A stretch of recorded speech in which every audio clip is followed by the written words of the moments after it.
나이대별 필요한 영양소와 비타민. 건강을 지키는 지혜의 시간. 우리가 나이를 먹는다는 것은 시간이 우리 몸에 천천히 새겨지는 과정입니다. 어린 시절엔 몰랐던 변화들이 찾아오고, 청년기를 지나 중년에 들어서면 몸의 작은 신호들이 조금씩 달라집니다. 오늘은 나이대별로 필요한 영양소, 그리고 비타민 결핍이 보내는 경고 신호, 마지막으로 생활 습관에 맞춘 영양 관리법을 차분히 풀어보려 합니다. 이 이야기는 특정 연령대의 사람들만을 위한 것이 아니라 모두가 한 번쯤은 듣고 기억해두면 좋은 지혜입니다. 1. 나이대별 필요한 영양소. 우리는 나이와 함께 몸의 생리적 리듬이 바뀝니다. 어떤 영양소가 특히 더 중요한 시기가 찾아오고, 놓치지 말아야 할 보충이 필요해집니다. 40대. 호르몬 변화의 시작. 40대에 들어서면 우리 몸은 조용히, 그러나 확실하게 변하기 시작합니다. 호르몬의 균형이 서서히 흔들리고, 그에 따라 근육량과 뼈의 밀도, 면역력까지 진행 방향을 조금씩 바꿉니다. 이 시기에 가장 중요한 영양소는 바로 칼슘과 마그네슘입니다. 칼슘은 뼈의 기본 구조를 지키는 핵심이자, 근육의 수축과 신경 신호에 필수적으로 쓰입니다. 하지만 나이를 먹을수록 체내 흡수율은 떨어지고, 칼슘을 배출시키는 생활 습관은 늘어납니다. 마그네슘은 칼슘이 제 역할을 하도록 돕는 균형의 영양소입니다. 마그네슘이 부족하면 칼슘이 제대로 사용되지 못해 근육경련, 피로, 두통 등이 나타납니다. 40대는 이 두 영양소를 통해 다가올 노화의 문턱을 부드럽게 넘는 준비를 하는 시기입니다. 50대. 폭풍처럼 시작되는 노화. 50대는 흔히 폭풍 노화라고 불립니다. 몸의 기능이 급격하게 떨어지고 기초대사량이 감소하여 그동안 아무렇지 않게 먹던 음식도 체내에 부담을 주기 시작합니다. 이 시기에 꼭 챙겨야 할 영양소는 유산균과 비타민 B군입니다. 유산균은 장내 환경을 조절하고 면역 기능을 강화하며 몸의 염증 수치를 낮추는 데 도움이 됩니다. 중년 이후 건강의 근간은 결국 장 건강에서 출발한다고 해도 과장이 아닐 것입니다. 비타민 B군은 에너지 대사에 필수적이며, 스트레스가 많은 50대에게는 감정 조절과 신경 건강을 유지하는 데 결정적입니다. 비타민 B 부족 시 만성 피로, 우울감, 손발 저림 등이 나타나므로 꼼꼼히 관리해야 합니다. 60대. 노인성 질환이 시작되는 시기. 60대는 우리 몸이 건강의 균형을 잃기 쉬운 시기입니다. 혈관 건강, 뼈 건강, 뇌 기능, 심장 기능 모두 주의 깊은 관리가 필요합니다. 가장 중요한 영양소는 오메가3와 비타민 D입니다. 오메가3는 혈관 속 염증을 억제하고 관절의 통증을 줄이며 심혈관 질환을 예방하는 대표적인 필수 지방산입니다. 나이가 들수록 혈액은 끈적해지고 염증 수치는 높아지기 때문에 오메가3는 60대의 필수 동반자라 할 수 있습니다. 비타민 D는 면역력과 뼈 건강, 또 뇌 기능에도 깊게 관여합니다. 하지만 햇볕 노출이 줄어드는 중장년층은 대부분 심각하게 부족한 상태에 놓여 있습니다. 비타민 D를 충분히 채우는 것만으로도 낙상 위험 감소, 면역력 향상, 우울감 완화 등 다양한 건강 이점을 얻을 수 있습니다. 2. 비타민 결핍이 보내는 경고신호. 우리는 종종 건강이 나빠지면 과로 때문인지, 스트레스 때문인지, 그저 나이 탓인지 헷갈릴 때가 많습니다. 그러나 많은 증상은 단순히 비타민이 부족해서 나타나는 현상일 때가 있습니다. 비타민 A 부족.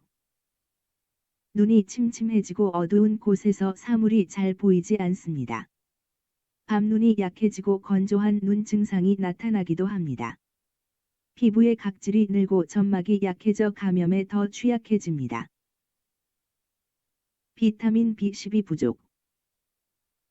비타민 B12가 부족하면 신경계가 빠르게 흔들립니다. 감정 변화가 심해지고 근육 기능이 약해지며 쉽게 피로를 느끼게 됩니다. 어지러움, 손발 저림 등이 나타나기도 합니다.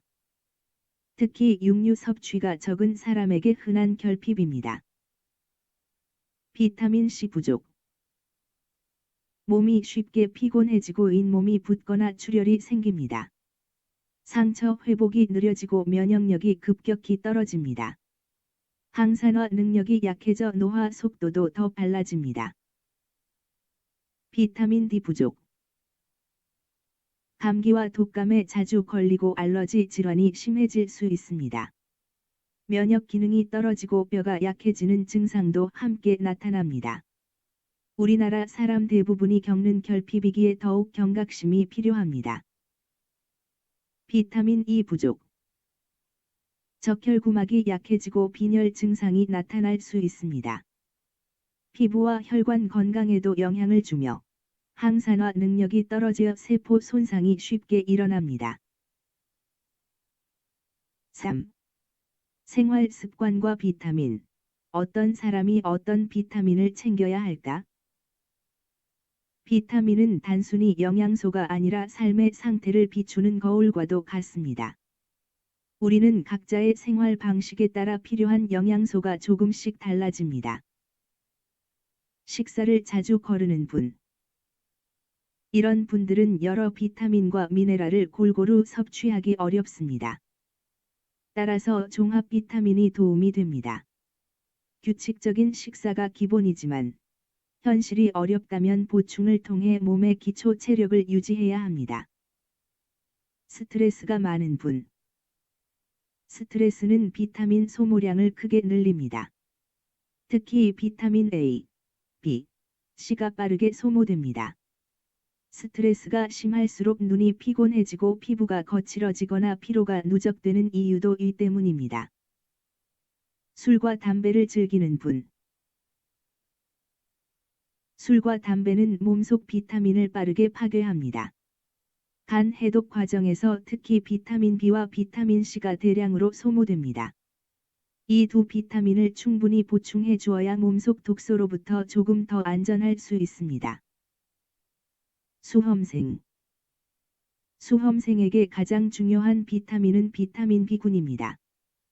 뇌의 에너지 대사와 집중력 유지, 스트레스 관리까지 모두 비타민 B가 관여합니다. 또한 잠이 부족한 시기이기 때문에 비타민 B는 필수적인 뇌 영양소입니다.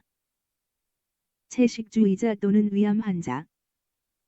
이분들에게 특히 부족하기 쉬운 것은 비타민 B12입니다. B12는 주로 동물성 식품에 포함되기 때문에 식단만으로는 충족하기 어렵습니다. 따라서 적극적으로 보충제를 활용해야 합니다. 나이가 들수록 영양소는 선택이 아니라 책임이 된다. 나이와 함께 건강을 잃는 것은 자연스러운 흐름이지만 그 속도를 조절하는 것은 우리의 몫입니다. 40대의 몸은 조용히 변화의 신호를 보내고 50대는 본격적으로 속도를 높이며 60대에 들어서면 생활의 작은 습관 하나하나가 건강의 무게를 크게 좌우하게 됩니다. 비타민 결핍의 작은 증상들은 때로는 몸이 보내는 조용한 구조 신호이기도 합니다. 눈이 침침한지, 자주 피곤한지, 감기에 자주 걸리는지, 손발이 저리지는 않는지, 그 모든 순간이 몸의 메시지입니다. 건강은 어느 날 갑자기 무너지는 것이 아니라 매일의 작은 선택이 쌓여 어느 날 큰 차이를 만들어내는 것입니다. 오늘 이야기한 영양소와 비타민들이 당신의 삶에 도움이 되기를 바랍니다. 나이와 함께 더 깊어지고 단단해지는 삶을 위해 몸의 목소리에 조금 더 귀 기울여 보세요. 감사합니다. 현직 의사들이 전하는 건강 정보, 닥터 스토리는 구독자들의 건강과 행복을 기원합니다.